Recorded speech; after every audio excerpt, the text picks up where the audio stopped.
We're asking, what is the number that if Jared Goff signed it, you would be like, yes, that's fair to the Lions, and it's not an insult. Your number, Gator, annual value? $43 million a year. $43 million a year. Kang, your number, annual value? $48.5 million a year. Okay. One of you is slightly closer than the other.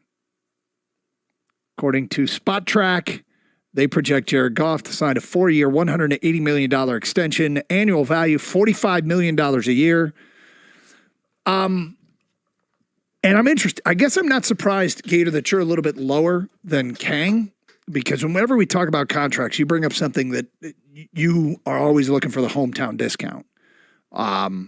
Did that play into this at all? Did you think he'll give Detroit a little bit of a hometown discount? It's not about a hometown discount. It's about what I think his skill set and what he's worth. I look at other quarterbacks of the same ilk and where they're going to get paid, and I understand the landscape of professional football now, and guys are going to sign big contracts, and 5 years from now it's not going to matter because those numbers just get passed over.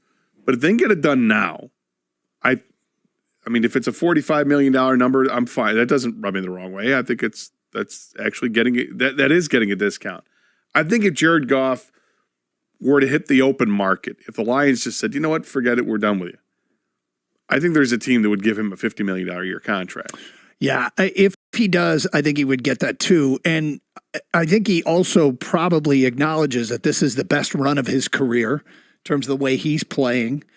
He did go to the Super Bowl with the Rams, but he feels to be the guy here, acknowledges the guy, and playing at the highest level of his career. You couple that with the one thing you could say to him is, hey, look, man, we want to pay you astronomical amounts. If we do that, though, Jonah Jackson's gone, and it's going to be harder to bring back Penei Sewell.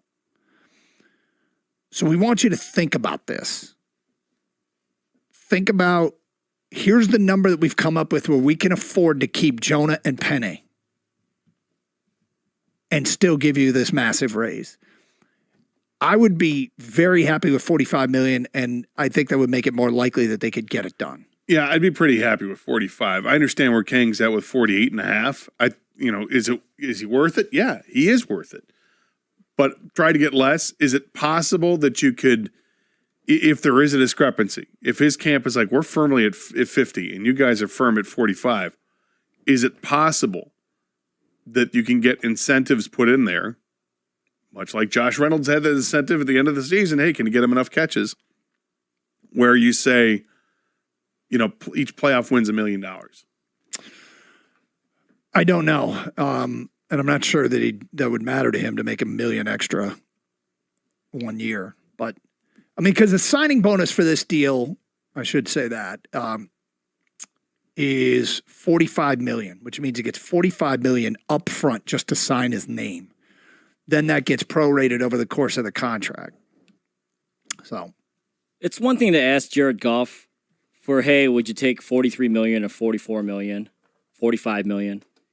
It's another thing to bring up other players, and that's insulting, I think. I think if I were the agent, I'd walk out. Oh, to bring up Penei Sewell and Jonah Jackson? Yeah, why? Because that has nothing to do with Jared Goff, and I don't even know if Jared Goff's in the room, actually. I think it's maybe he just sent his agents in there. That's a good point. So if the agents are sitting down with Brad Holmes and, Sheila Ford Hamper and Disner, or, whoever's in the room, and they bring up other players that they can't sign, I'm sorry, man. I understand this is a business and there's a cap, but that's not my problem. That sounds like your guys' problem. Well, but that's the business. Yeah, and that's the business end of it, is what I'm saying. You're sending in, it depends, I guess, what the agent knows that the emphasis is. Well, if Jared Goff is sending in an agent whose job is to be cutthroat and squeeze every last penny out of the organization, then yeah.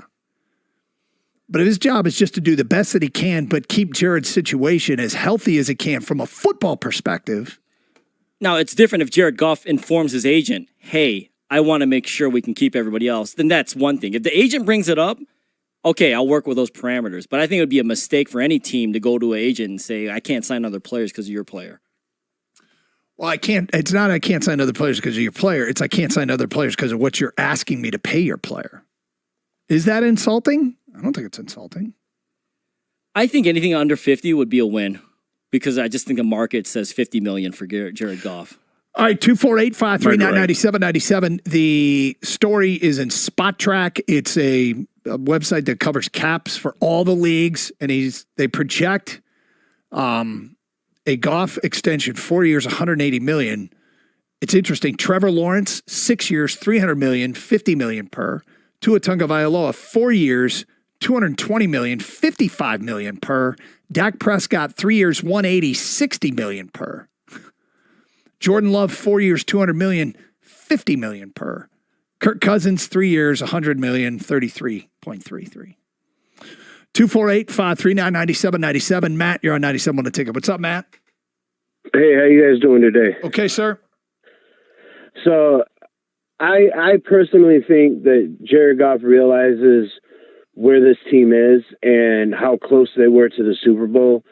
And I think that he wants to win here.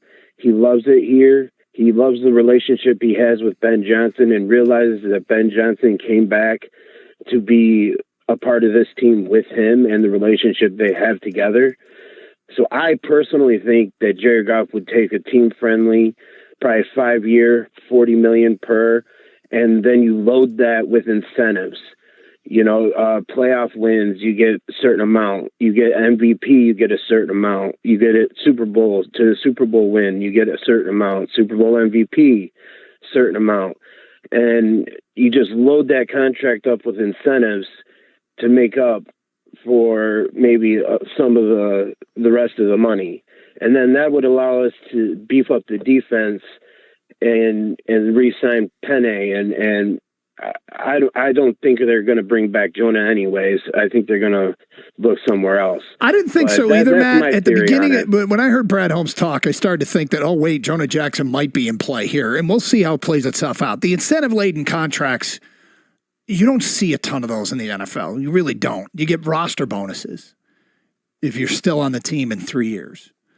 But the whole incentive workaround isn't something that veteran players are looking for. It's cool if you can get it, if they'll take it, great.